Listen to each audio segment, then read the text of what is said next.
The Olympic marathon and the Olympic 100 meters both look impossible, but for opposite reasons. One is over in less than 10 seconds. The other can break a body for more than 2 hours. So which race is actually harder? The Olympic 100 meters and the Olympic marathon sit at opposite ends of running. One is the shortest outdoor track race.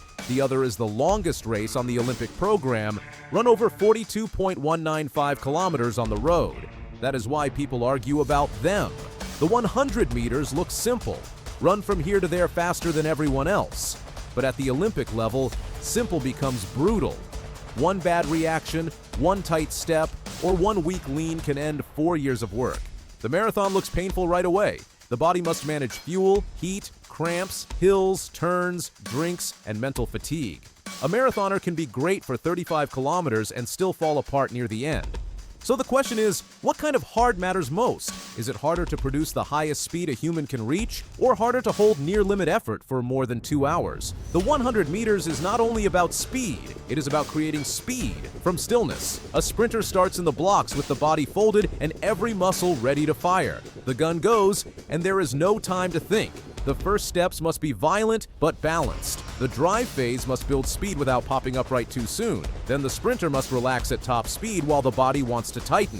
Usain Bolt's world record is 9.58 seconds. That time feels unreal because it leaves almost no room for error. A slow reaction or tiny stumble is not a setback. It is the race. The energy system is mostly anaerobic. The body uses stored energy and explosive power. The race is short, but the force is extreme. Every tendon and hamstring has to hold huge stress. The 100 meter is hard because it asks the body for near-perfect power right now. No warm-up inside the race. No second chance. No time to fix anything. The marathon is hard in the opposite way. It does not explode, it drains. An Olympic marathoner has to run 42.195 kilometers at a pace most people cannot hold for 1 minute. The body must deliver oxygen, use fuel, protect muscles, and keep the brain calm. The main engine is aerobic.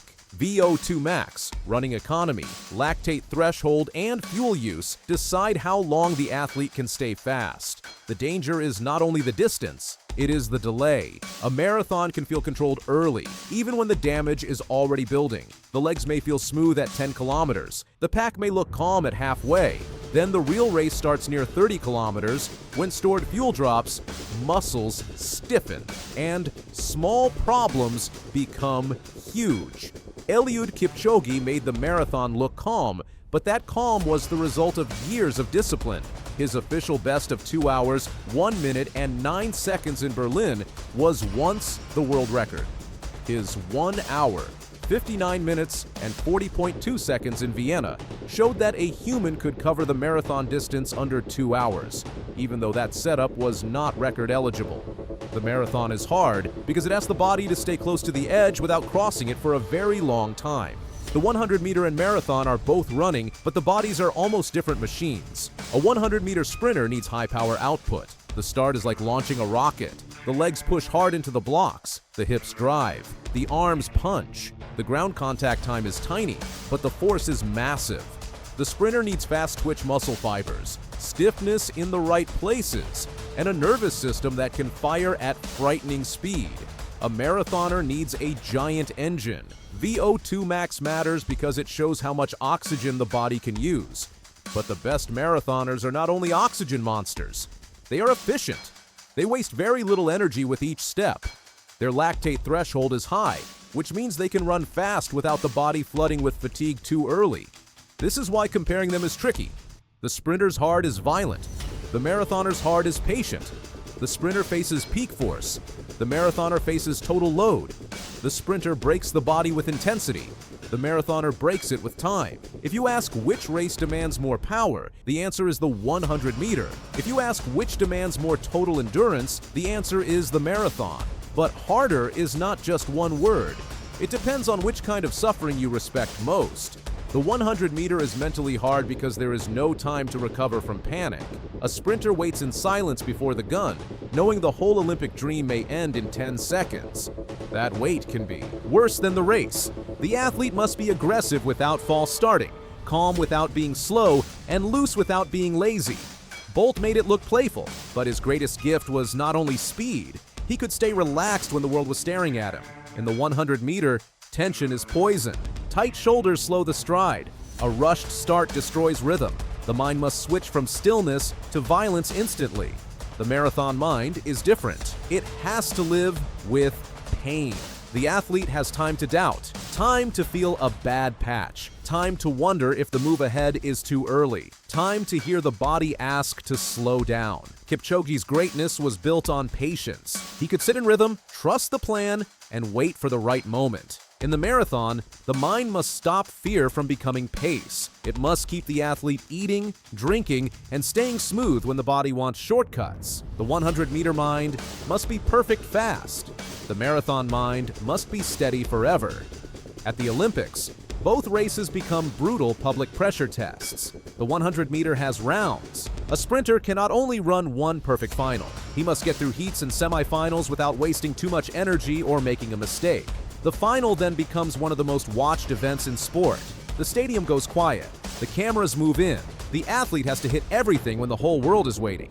The marathon has no lanes and no clean track. The course can be hot, hilly, windy, or tactical. Runners miss bottles, shoes rub, stomachs turn. The pack can surge at strange times. A marathoner may train for years and then meet weather that changes the race before halfway. In the 100-meter, the hardest part is precision under maximum pressure. In the marathon, the hardest part is problem-solving while tired. One race punishes a tiny technical error.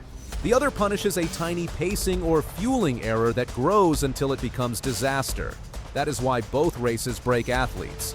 They just do it at different speeds. Here's the honest answer. The marathon is harder to complete, but the Olympic 100-meter may be harder to perfect. A healthy person can train and finish a marathon. It may take years and it may hurt, but the task is possible for many people. Almost nobody can train their way into elite 100-meter speed. The genetic gate is brutal. If the nervous system, muscle type, limb mechanics, and tendon qualities are not there, the Olympic 100-meter is closed before the work begins. Choosing one is harder says more about the person answering than the sport. The marathon is harder on the whole body, asking for more fuel, patience, and slow suffering.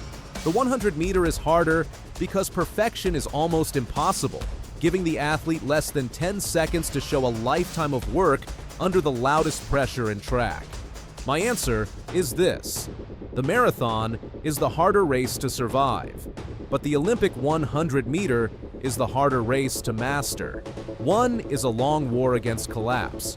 The other is a short war against imperfection.